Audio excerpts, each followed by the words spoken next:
Hi everyone, welcome to the NME trio channel. ಬನ್ನಿ, ಇವತ್ತು chocolate ice ಕ್ರೀಮ್ನ ಮಾಡ್ತಾ ಇದ್ದೀನಿ. ಚಾಕ್ಲೇಟ್ ಐಸ್ ಕ್ರೀಮ್ ಮಾಡಲಿಕ್ಕೆ ಶುಗರ್ ಬೇಡ, ಹಾಗೆ ವಿಪ್ಪಿಂಗ್ ಕ್ರೀಮ್ ಬೇಡ, ಕಸ್ಟರ್ಡ್ ಪೌಡರ್ ಬೇಡ, ಎಗ್ ಬೇಡ. Without sugar, without custard powder, without whipping cream, ಇದೇನು ಇಲ್ದೇನೆ ನ್ಯಾಚುರಲ್ ಸ್ವೀಟ್ ಇಂದ ಮಾಡ್ತಿರೋಂಥದ್ದು. ಇದಕ್ಕೆ 2 ಬನಾನ ತಗೊಂಡಿದ್ದೀನಿ. ಅದು ಫುಲ್ ಹಣ್ಣಾಗಿರ್ಬೇಕು, ಪಚ್ಚ ಬಾಳೆಹಣ್ಣನ್ನ. ಅದು ಏನಕ್ಕೆ ಅಂದ್ರೆ ಸ್ವೀಟ್ ಆಗಿರುತ್ತೆ ಅಂತ, ಯಾಕಂದ್ರೆ ನಾನು ಶುಗರ್ ಏನು ಯೂಸ್ ಮಾಡ್ತಾ ಇಲ್ಲ ಅಲ್ವಾ. ಸೊ ಅದಕ್ಕೆ ಫುಲ್ ಹಣ್ಣಾಗಿರುವಂತ ಹಣ್ಣನ್ನೇ ತಗೊಂಡಿರೋದು. ಈ ತರ ಸ್ಲೈಸ್ ಮಾಡಿ ನಾನು ಬಾಕ್ಸ್ಗೆ ಹಾಕ್ತಾ ಇದೀನಿ ನೋಡಿ. ಚಿಕ್ಕದಾಗಿ ಸ್ಲೈಸ್ ಮಾಡ್ಕೋಬೇಕು. ಹಾಗಂತ ಫುಲ್ ಕಪ್ಪುಗಾಗಿರೋ ಹಣ್ಣು ಬೇಡ, ಮೀಡಿಯಂ ಆಗಿ, ಅಂದ್ರೆ ಸ್ವೀಟ್ ಆಗಿರ್ಬೇಕು ಹಣ್ಣು, ಹುಳಿ ಇರಬಾರ್ದು. ಸ್ವಲ್ಪ ಹಣ್ಣು ಹುಳಿ ಹುಳಿಯಾಗಿ ಬರುತ್ತಲ್ವಾ, ಅದನ್ನ ಹಾಕ್ಬೇಡಿ. ಅವಾಗ ನಿಮ್ಗೆ ಹುಳಿ ಆಗಿರೋದ್ರಿಂದ ಅದು ಚೆನ್ನಾಗಿ ಬರಲ್ಲ ಐಸ್ ಕ್ರೀಮು. ಅದಕ್ಕೇನೆ ಮೀಡಿಯಂ ಆಗಿ ಕರೆಕ್ಟ್ ಆಗಿ ಹಣ್ಣಾಗಿರ್ಬೇಕು ಅಂತ ಹಣ್ಣನ್ನ ತಗೊಳ್ಳಿ. ನೋಡಿ, ಒಂದು ಬನಾನ ಆಲ್ರೆಡಿ ಕಟ್ ಮಾಡಿ ಬಾಕ್ಸಿಗೆ ಹಾಕೊಂಡಾಗಿದೆ. ಈಗ 2ನೇ ಬನಾನ ಕೂಡ ಸೇಮ್ ಅದೇ ತರನೇ ಸ್ಲೈಸ್ ಮಾಡಿ ಚಿಕ್ಕದಾಗಿ ನಾನು ಬಾಕ್ಸಿಗೆ ಹಾಕೋತಾ ಇದ್ದೀನಿ.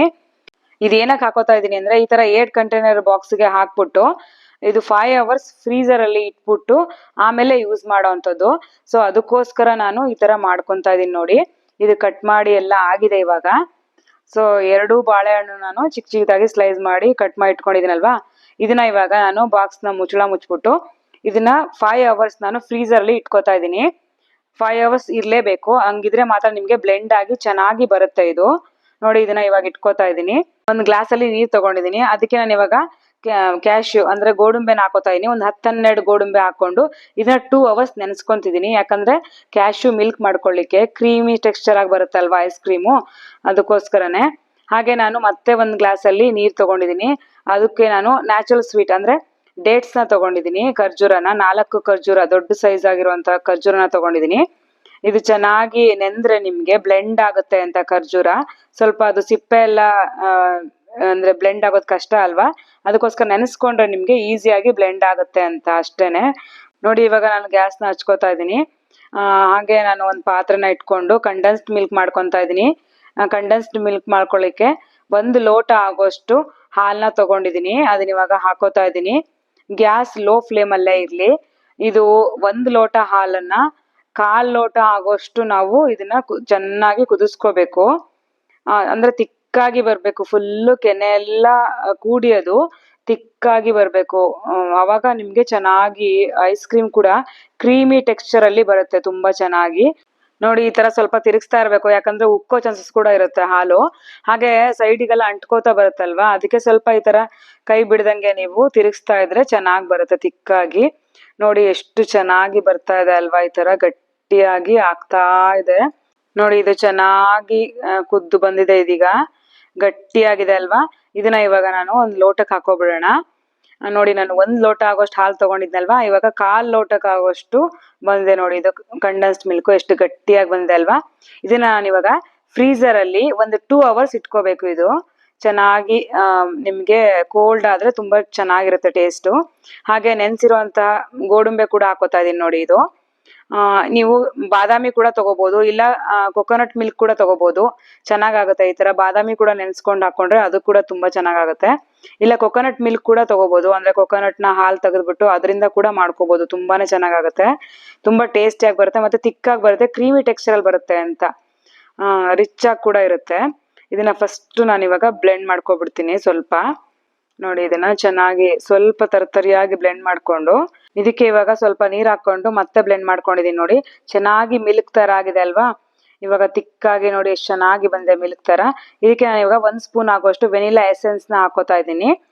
ಇದು ಚೆನ್ನಾಗಿ ಫ್ಲೇವರ್ ಕೊಡುತ್ತೆ ಅಂತ. ನೋಡಿ, ಇದು ಕಂಡೆನ್ಸ್ಡ್ ಮಿಲ್ಕ್ ಫ್ರೀಸಲ್ಲಿ ಇಟ್ಕೊಂಡಿದ್ನಲ್ವಾ, 1/4 ಲೋಟ ಆಗೋಷ್ಟು, ಅದನ್ನ ಕೂಡ ನಾನು ಹಾಕೋತಾ ಇದ್ದೀನಿ. ಎಷ್ಟು ತಿಕ್ಕಾಗಿ ಬಂದಿದೆ ನೋಡಿ, ಚೆನ್ನಾಗಿದೆ ಇದು. ಇದೆಲ್ಲದು ಕೂಡ ಇವಾಗ ಬ್ಲೆಂಡ್ ಮಾಡ್ಕೋಬೇಕು ಚೆನ್ನಾಗಿ. ಇವಾಗ ಮಿಕ್ಸಿ ಮಾಡ್ಕೊಬಿಡೋಣ. ಇದು ಚೆನ್ನಾಗಿ ಬ್ಲೆಂಡ್ ಆಗಿ ಫುಲ್ ಮಿಲ್ಕ್ ತರ ರೆಡಿ ಆಗ್ಬೇಕಿದು. ನೋಡಿ, ಇವಾಗ ರೆಡಿ ಆಗಿದೆ, ಎಷ್ಟು ಚೆನ್ನಾಗಿ ರೆಡಿ ಆಗಿದೆ ನೋಡಿ, ಫುಲ್ ಎಲ್ಲದು ಮಿಕ್ಸ್ ಆಗಿದೆ ಅಲ್ವಾ. ಇದಕ್ಕೆ ಇವಾಗ ಕಟ್ ಮಾಡಿ ಇಟ್ಕೊಂಡಿರುವಂತ ಬನಾನಾ ಇತ್ತಲ್ವಾ ಫ್ರೀಸರ್ ಅಲ್ಲಿ, ಅದನ್ನ ನಾನು 5 minutes ಮುಂಚೆನೆ ಎತ್ತಿಟ್ಕೊಂಡಿದ್ದೆ ನಾನು. ಇದು ಮಾಡೋಕ್ಕೂ 5 minutes ಮುಂಚೆನೆ ಎತ್ತಿಟ್ಕೊಂಡ್ರೆ ಚೆನ್ನಾಗಿ ಇದು ನೋಡಿ ಎಷ್ಟು ಮೆತ್ತಗಾಗಿದೆ ನೋಡಿ. ಅದು ಬನಾನಾ ಕೂಡ ಫ್ರೀಸಲ್ಲಿ ಇಟ್ಟಿರೋದ್ರಿಂದ ಇವಾಗ ಚೆನ್ನಾಗಿ ಬ್ಲೆಂಡ್ ಆಗಿ ಬರುತ್ತೆ, ಅದು ನೈಸ್ ಆಗಿ ಫುಲ್ ಕ್ರೀಮಿ ಟೆಕ್ಸ್ಚರ್ ಅಲ್ಲಿ ಬರುತ್ತೆ ನೋಡಿ. ಹಾಗೆ ನಾನು ನ್ಯಾಚುರಲ್ ಸ್ವೀಟ್ಗೆ ನಾನು ಡೇಟ್ಸ್ ತಗೊಂಡಿದ್ದೀನಲ್ವಾ, ನೆನೆಸ್ಕೊಂಡಿದ್ದೆ ಅಲ್ವಾ, ಅದನ್ನ ಕೂಡ 4 ಡೇಟ್ಸ್ ಆಗೋಷ್ಟು ತಗೊಂಡಿದ್ದೀನಿ. ಇದು ಕೂಡ ಚೆನ್ನಾಗಿ ಬ್ಲೆಂಡ್ ಆಗುತ್ತೆ, ಯಾಕಂದ್ರೆ ನೆನೆಸ್ಕೊಳ್ಳೋದ್ರಿಂದ ಡೇಟ್ಸ್ನ ಆ ಸಿಪ್ಪೆ ಎಲ್ಲ ಚೆನ್ನಾಗಿ ನಿಮಗೆ ಬ್ಲೆಂಡ್ ಆಗುತ್ತೆ ಅಂತ. ಮಿಕ್ಸಿನಲ್ಲಿ ನುರಿಯಲ್ಲ ಅಲ್ವಾ, ಅದಕ್ಕೇನೆ ಬೀಜ ಎಲ್ಲ ತೆಗೆದ್ಬಿಟ್ಟು ಹಾಕೋತಾ ಇದ್ದೀನಿ. ಸೊ ಇದು 4 ಕೂಡ ನಾನು ಹಾಕೊಂಡಿದ್ದೀನಿ. ಇವಾಗ ಇದನ್ನ ಚೆನ್ನಾಗಿ ಬ್ಲೆಂಡ್ ಮಾಡ್ಕೊಬಿಡೋಣ. ಫುಲ್ ಫೈನ್ ಆಗಿ ರುಬ್ಕೊಂಡ್ ಬಿಡ್ತೀನಿ ನೋಡಿ. ಇವಾಗ ಚಂದ ಮಾಡಿ ಇವಾಗ ರುಬ್ಕೊಂಡು ನೋಡಿ ಎಷ್ಟು ರೆಡಿ ಆಗಿದೆ. ಫುಲ್ ಕ್ರೀಮಿ ಟೆಕ್ಸ್ಚರ್ ಬಂದಿದೆ ಅಲ್ವಾ. ಇದನ್ನ ಕೂಡ ಸ್ವಲ್ಪ ಮಿಕ್ಸ್ ಮಾಡ್ಕೊಂಡು ಮೇಲೆ ಕೆಳಗೆ ಇವಾಗ ನಾನು ಕೋಕೋ ಪೌಡ್ರನ್ನ ಹಾಕೋತಾ ಇದ್ದೀನಿ. 1 ಸ್ಪೂನ್ ಆಗೋಷ್ಟು ಕೋಕೋ ಪೌಡ್ರನ್ನ ತಗೊಂಡಿದ್ದೀನಿ. ನಿಮಗೆ ಬೇಕಿದ್ರೆ 2 ಸ್ಪೂನ್ ಕೂಡ ಹಾಕೋಬಹುದು, ಬಟ್ ಮಕ್ಕಳಿಗೆ ಕಹಿ ಆಗಿರುತ್ತಲ್ವಾ, ಸೊ ಒಗ್ರ ಅನ್ಸುತ್ತೆ ಅಂದ್ಬಿಟ್ಟು ನಾನು 1 ಸ್ಪೂನ್ನ ತಗೊಂಡಿರೋದು. ನೋಡಿ ಇದನ್ನ ಕೂಡ ಚೆನ್ನಾಗಿ ಬ್ಲೆಂಡ್ ಮಾಡ್ಕೊಂಡು ಬರ್ತೀನಿ. ಫುಲ್ ಫೈನ್ ಆಗಿ ರೆಡಿ ಆಗುತ್ತೆ ನೋಡಿ. ಇವಾಗ ಎಷ್ಟು ಚೆನ್ನಾಗಿ ರೆಡಿ ಆಗಿದೆ ಅಂದ್ರೆ ನೀವೇ ನೋಡಿ ಕಲರ್ ಹೇಗಿದೆ ಅಂತ. ವಾವ್ ಅಲ್ವಾ, ಎಷ್ಟು ಚೆನ್ನಾಗಿ ಬಂದಿದೆ ತಿಕ್ಕಾಗಿ. ಇದು ದೋಸೆ ಹಿಟ್ಟಿನ ಹದಕ್ಕೆ ಅಥವಾ ಇಡ್ಲಿ ಹಿಟ್ಟಿನ ಹದಕ್ಕೆ ಬಂದ್ರೆ ಸಾಕು ನೋಡಿ. ಇದು ಆ ತರ ಕನ್ಸಿಸ್ಟೆನ್ಸಿ ಇದ್ರೆ ಸಾಕು. ಎಷ್ಟು ಚೆನ್ನಾಗಿ ಬಂದಿದೆ ಅಲ್ವಾ ತಿಕ್ಕಾಗಿ. ನೋಡಿ ಸ್ವಲ್ಪನೂ ಬಬಲ್ಸ್ ಇಲ್ಲ, ಎಷ್ಟು ಚೆನ್ನಾಗಿ ಬಂದಿದೆ ಅಲ್ವಾ. ಇದನ್ನ ಇವಾಗ ಒಂದು ಗ್ಲಾಸ್ ಕಂಟೈನರ್ ತಗೊಂಡಿದೀನಿ, ಅದಕ್ಕೆ ಇವಾಗ ನಾನು ಹಾಕೊಂತಾ ಇದ್ದೀನಿ. ನೋಡಿ ಹಿಂಗ ಹಾಕ್ತಾ ಇದ್ರೆ ಎಷ್ಟು ಚೆನ್ನಾಗಿ ಕ್ರೀಮಿಯಾಗಿ ಬೀಳ್ತಾ ಇದೆ ಅಲ್ವಾ. ಈ ತರ ರೆಡಿ ಆಗ್ಬೇಕು ಕನ್ಸಿಸ್ಟೆನ್ಸಿ ಕೂಡ. ಇದೆಲ್ಲದು ಕೂಡ ಹಾಕೊಂಡು ಚೆನ್ನಾಗಿ ಇವಾಗ ಒಂದು ಗ್ಲಾಸ್ ಕಂಟೈನರ್ಗೆ ಇದಕ್ಕೆ ನಾನು ಇವಾಗ ಚಾಕ್ಲೇಟ್ ಚಿಪ್ಸ್ ನ ಹಾಕೋತಾ ಇದ್ದೀನಿ. ಆಮೇಲೆ ಡ್ರೈ ಫ್ರೂಟ್ಸ್ ಕೂಡ ಹಾಕೋಬಹುದು, ಯಾವ್ದಾದ್ರು ತಗೊಳ್ಳಿ ನೀವು. ಕ್ಯಾಶ್ಯೂ, ಬಾದಾಮಿ ಅಥವಾ ಸೀಡ್ಸ್ ಕೂಡ ಹಾಕೋಬಹುದು. ವಾಟರ್ ಮೆಲನ್ ಸೀಡ್ಸು ಇಲ್ಲ ಮಸ್ಕ್ ಮೆಲನ್ ಸೀಡ್ಸು ಇದೆಲ್ಲ ಹಾಕೋಬಹುದು, ತುಂಬಾ ಚೆನ್ನಾಗಾಗುತ್ತೆ ನೋಡಿ. ಈ ತರ ಎಲ್ಲ ಹಾಕೊಂಡು ಹಾಗೆ ನಾನು ಇವಾಗ ಕ್ಯಾಶ್ಯೂ ಕೂಡ ಚಿಕ್ಕದಾಗಿ ಕಟ್ ಮಾಡಿ ಇಟ್ಕೊಂಡಿರೋದಿದೆ, ಅದನ್ನ ಕೂಡ ಹಾಕೋತಾ ಇದೀನಿ ನೋಡಿ. ಅದು ಕೂಡ ಚೆನ್ನಾಗಿ ಟೇಸ್ಟ್ ಕೊಡುತ್ತೆ ಅಲ್ವಾ. ಕ್ಯಾಶ್ಯೂ ಹಾಕೋದ್ರಿಂದ ಕೂಡ ತುಂಬಾ ಮಧ್ಯ ಸಿಕ್ಕಿದಾಗ ಕ್ರಿಸ್ಪಿಯಾಗಿ ತುಂಬಾ ಚೆನ್ನಾಗಿರುತ್ತೆ. ಕ್ಯಾಶ್ಯೂ ಎಲ್ಲ ಸಿಕ್ಕಿದಾಗ ಟೇಸ್ಟ್ ಆಗಿರುತ್ತೆ ಅಲ್ವಾ. ಚಾಕ್ಲೇಟ್ ಚಿಪ್ಸ್ ಆಪ್ಷನಲ್ಲು, ನಿಮ್ಗೆ ಬೇಕಿದ್ರೆ ಹಾಕೋಬಹುದು, ಯಾಕಂದ್ರೆ ಡಯಟ್ ಮಾಡೋರು ಕೂಡ ಇದನ್ನ ತಿನ್ಬೋದಲ್ವಾ. ಸೊ ಅದಕ್ಕೇನೆ ಅದನ್ನ ನೀವು ಸ್ಕಿಪ್ ಮಾಡಿದ್ರು ಬರುತ್ತೆ. ಈ ತರ ಡ್ರೈ ಫ್ರೂಟ್ಸ್, ಸೀಡ್ಸ್ ಎಲ್ಲ ಹಾಕೊಂಡು ತಿನ್ಬೋದು ನೋಡಿ. ಇದು ಶುಗರು BP ಇರೋರು ಕೂಡ ತಿನ್ಬೋದು ಅಂತ ಐಸ್ ಕ್ರೀಮ್ ಇದು ನೋಡಿ. ಈ ತರ ನಾನು ಸಿಲ್ವರ್ ಪೇಪರ್ನ ಚೆನ್ನಾಗಿ ಕವರ್ ಮಾಡಿ ನೀಟಾಗಿ ಫೋಲ್ಡ್ ಮಾಡ್ಕೊತಾ ಇದ್ದೀನಿ ಸುತ್ತಲೂ ನೋಡಿ. ಈ ತರ ಚೆನ್ನಾಗಿ ಕವರ್ ಮಾಡ್ಕೊಂಡು ಫುಲ್ ಟೈಟ್ ಆಗಿ, ಅದು ಏರ್ ಕೂಡ ತಗೋಬಾರ್ದು, ಅಷ್ಟು ಟೈಟ್ ಆಗಿ ನಾನು ಕವರ್ ಮಾಡ್ಕೊತಾ ಇದ್ದೀನಿ. ಇದು ಸುತ್ತಲೂ 4 ಕಡೆನೂ ನಾನು ಚೆನ್ನಾಗಿ ಇದನ್ನ ಫುಲ್ ನೋಡಿ ಈ ತರ ಮಡ್ಚ್ಕೋಬೇಕು ನೀಟಾಗಿ. ಅಂದ್ರೆ ಏರ್ ತಗೊಂಡ್ತಾ ಇದ್ರೆ ನಿಮ್ಗೆ ಚೆನ್ನಾಗಿ ಬರುತ್ತೆ ಅಂತ ಐಸ್ ಕ್ರೀಮ್ ಕೂಡ ನೋಡಿ. ಈ ತರ ನೀಟಾಗಿ ಅದನ್ನ ಫುಲ್ ಬಂದ್ ಮಾಡ್ತಾ ಇದ್ದೀನಿ ನೋಡಿ. ಮುಚ್ಚಳನ ಮುಚ್ಬಿಟ್ಟು ಚೆನ್ನಾಗಿ ಕ್ಲೋಸ್ ಮಾಡ್ಕೊತಾ ಇದ್ದೀನಿ. ಲಾಕ್ ಎಲ್ಲ ಕ್ಲೋಸ್ ಮಾಡಿ ಇದನ್ನ ಫ್ರೀಸರ್ ಅಲ್ಲಿ ಓವರ್ ನೈಟ್ ಅಂದ್ರೆ ಫುಲ್ ರಾತ್ರಿ ನಾನು ಇದು ಫ್ರೀಸರ್ ಅಲ್ಲೇ ಇಡ್ತಾ ಇದ್ದೀನಿ ನೋಡಿ. ಇವಾಗ ಇಟ್ಕೊಂತೀನಿ. ಹಾಗೆ ನೆಕ್ಸ್ಟ್ ಡೇ ಮಾರ್ನಿಂಗ್ ನಾನು 9 o'clock ಅಲ್ಲಿ ನಾನು ತೆಗ್ದಿರೋದು ನೋಡಿ. ಎಷ್ಟು ಚೆನ್ನಾಗಿ ಬಂದಿತ್ತು ಅಂದ್ರೆ ನೀವೇ ಒಂದ್ಸಲ ನೋಡಿ. ನಾನು ಓಪನ್ ಮಾಡ್ತೀನಿ ಇವಾಗ. ಇದು ಇಟ್ಟ ತಕ್ಷಣನೇ ಓಪನ್ ಮಾಡಬೇಡಿ, ಸ್ವಲ್ಪ ಗಟ್ಟಿಯಾಗಿ ಕಚ್ಕೊಂಡಿರುತ್ತೆ. ಅದಕ್ಕೆ ಒಂದು 5 minutes ಬಿಟ್ಬಿಟ್ಟು ನಾನು ಓಪನ್ ಮಾಡ್ತಾ ಇದೀನಿ ನೋಡಿ. ಅದೆಲ್ಲ ಸ್ವಲ್ಪ ಎಳೆದಿರುತ್ತಲ್ವಾ ಕೋಲ್ಡು, ಅದಕ್ಕೇನೆ. ಇಲ್ಲ ಅಂದ್ರೆ ಅದು ಓಪನ್ನೇ ಆಗಲ್ಲ, ಕಚ್ಕೊಬಿಟ್ಟಿರುತ್ತೆ ಕೋಲ್ಡ್ ಆಗಿರೋದ್ರಿಂದ.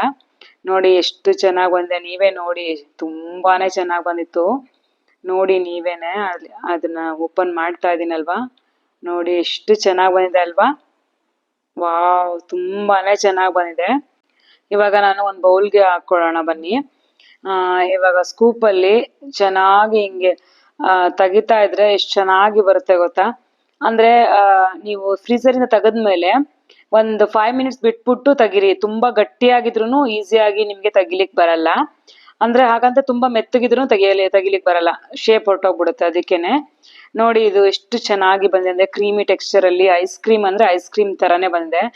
ಯಾವ ಹೋಟೆಲ್ ಆಗ್ಲಿ ಅಥವಾ ಐಸ್ ಕ್ರೀಮ್ ಅಂಗಡಿಗಳಲ್ಲಾಗ್ಲಿ ಹೆಂಗ್ ಸಿಗುತ್ತೋ ಅದಕ್ಕಿಂತ ಹೈಜಿನಿಕ್ ಆಗಿ ನೀವು ಈ ತರ ಮನೆಯಲ್ಲಿ ಮಕ್ಕಳಿಗೆ ಮಾಡ್ಕೊಡೋದ್ರಿಂದ ತುಂಬಾನೇ ಹೆಲ್ದಿಯಾಗಿ ಕೂಡ ಇರ್ಬೋದು.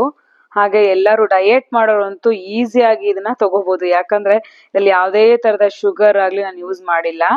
ಹಾಗೆ ಮಿಲ್ಕ್ ಕೂಡ ನೀವು ಅವಾಯ್ಡ್ ಮಾಡ್ಬೋದು ಬೇಕಿದ್ರೆ. ಕಂಡೆನ್ಸ್ ಮಿಲ್ಕ್ ನ ಜಸ್ಟ್ ಕ್ಯಾಶ್ಯೂ ಅಥವಾ ಆಲ್ಮಂಡ್ ಮಿಲ್ಕ್ ಅಲ್ಲೇ ಮಾಡ್ಕೋಬಹುದು. ಫೈನಲ್ ಆಗಿ ಚಾಕ್ಲೇಟ್ ಚಿಪ್ಸ್ ಅನ್ನ ಹಾಕೋತಾ ಇದೀನಿ. ಇದು ಆಪ್ಷನಲ್, ಹೇಳಿದ್ನಲ್ವಾ, ನಿಮ್ಗೆ ಇಷ್ಟ ಇದ್ರೆ ಹಾಕೋಬಹುದು, ಇಲ್ಲ ಅಂದ್ರೆ ನೀವು ಸೀಡ್ಸ್ ನ ಕೂಡ ಹಾಕೋಬಹುದು. ಆಮೇಲೆ ಡ್ರೈ ಫ್ರೂಟ್ಸ್ ಎಲ್ಲ ಹಾಕೋಬಹುದು. ತುಂಬಾ ಚೆನ್ನಾಗಿರುತ್ತೆ. ಅದು ಕೂಡ ತುಂಬಾನೇ ಚೆನ್ನಾಗಿರುತ್ತೆ ನೋಡಿ. ಇದು ನಾನು ಡ್ರೈ ಫ್ರೂಟ್ಸ್ ಅಂದ್ರೆ ನಾನು ಕ್ಯಾಶ್ಯೂನ ಹಾಕೊಂಡಿದ್ದೀನಿ ಚಿಕ್ಕದಾಗಿ ಕಟ್ ಮಾಡಿ. ಇದು ಮಧ್ಯ ಸಿಕ್ಕಿದಾಗ ಸಖತ್ ಟೇಸ್ಟಿ ಆಗಿರುತ್ತೆ, ಅದಕ್ಕೇನೆ ನಾನು ಕ್ಯಾಶ್ಯೂನ ಹಾಕೊಂತಾ ಇದ್ದೀನಿ ಚಿಕ್ಕದಾಗಿ. ನೋಡಿ ಎಷ್ಟು ಚೆನ್ನಾಗಿ ಕ್ರೀಮಿ ಟೆಕ್ಸ್ಚರ್ ಅಲ್ಲಿ ಬಂದಿದೆ. ಬಾಯಲ್ಲಿಟ್ರೆ ಕರ್ಗೋಬೇಕು, ಅಷ್ಟು ಚೆನ್ನಾಗಿ ಬಂದಿತ್ತು. ನೀವು ಈ ತರ ಮಾಡ್ಕೊಂಡು ತಿನ್ನಿ, ಹೆಲ್ದಿ ಆಗಿರ್ತೀರಾ. ಹಾಗೆ ವಿಡಿಯೋನ ಮುಗಿಸ್ತಾ ಇದ್ದೀನಿ. ನಿಮಗೆ ಈ ವಿಡಿಯೋ ಇಷ್ಟ ಆಗಿದ್ರೆ ಪ್ಲೀಸ್ ಲೈಕ್ ಮಾಡಿ, ಶೇರ್ ಮಾಡಿ, ಸಬ್ಸ್ಕ್ರೈಬ್ ಮಾಡೋದನ್ನ ಮಾತ್ರ ಮರಿಬೇಡಿ ಪ್ಲೀಸ್. Thank you all.